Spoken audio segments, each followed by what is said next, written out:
بسم الله الرحمن الرحيم. الحمد لله رب العالمين، والصلاة والسلام على أشرف الأنبياء والمرسلين سيدنا محمد وعلى آله وأصحابه أجمعين.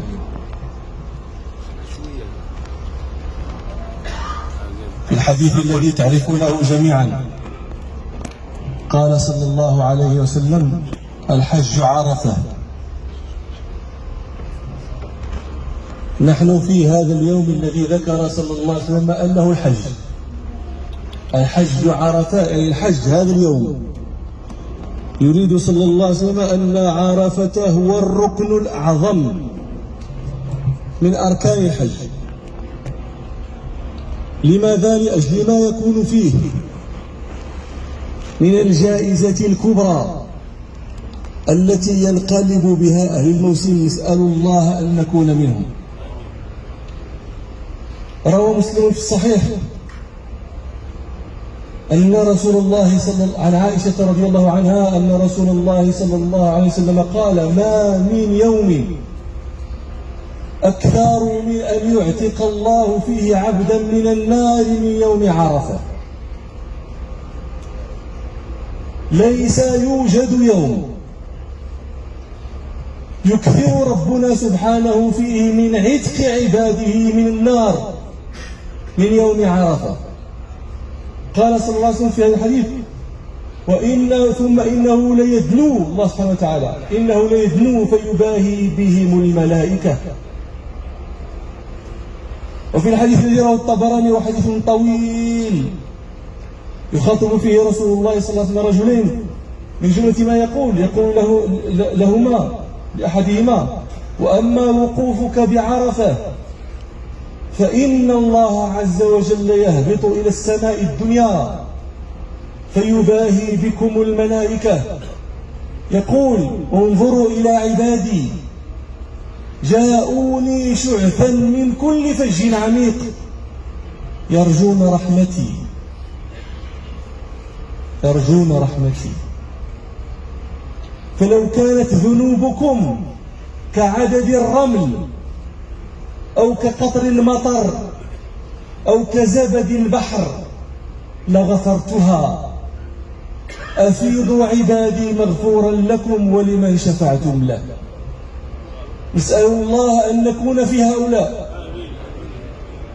المحروم من حرم هذا الخير الذي يدخل فيه الناس أجمعون.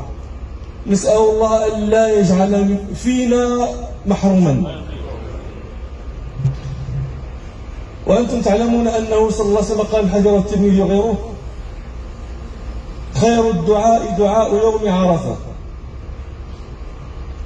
أعظمه بركة، وأحراه بأن يستجاب هو دعاء الواقع في عرفة. خير الدعاء دعاء يوم عرفة، وخير ما قلت أنا والنبيون من قبلي عشية عرفة: لا إله إلا الله وحده لا شريك له، له الملك وله الحمد وهو على كل شيء قدير. سألني قبل قليل سائل، رسول الله صلى الله عليه وسلم قال: خير الدعاء دعاء يوم عرفة، وخير ما يقال يوم عرفة لا إله إلا الله وحده لا شريك له. كيف تكون دعاء؟ هذا ذكريات. النبي صلى الله عليه وسلم يقول: خير الدعاء دعاء يوم عرفة، وخير ما قلت، أي من الدعاء أنا والنبيون من قبلي: لا إله إلا الله وحده لا شريك له، له الملك والحمد. أين الدعاء هنا؟ أين الدعاء في هذه الجملة؟ لا إله إلا الله وحده لا شريك له، له الملك والحمد على كل شيء. فين الدعاء فيها الدعاء. طيب أنا نبين لكم. الدعاء نوعان: دعاء مسألة، هو عندما تسأل الله أعطيني يا ربي، اغفر لي يا ربي إلى آخره. ودعاء ثناء، هو لما تثني على الله، تثني على سيدي ربي. روى ابن ماجه حديثا يبين هذا، قال فيه رسول الله صلى الله عليه وسلم: خير الذكر لا إله إلا الله، وخير الدعاء الحمد لله. فكلمة الحمد لله دعاء، ولكنه دعاء ثناء وليس دعاء مسألة. وهذه الكلمة لا إله إلا الله وحده لا شريك له الملك والحمد جمعتهم جوج. لا إله إلا الله وحده لا شريك له له الملك وله الحمد، فجمعت خير الذكر وجمعت خير الدعاء، فكانت خير ما قاله رسول الله صلى الله عليه وسلم والنبيون من قبله. وضح.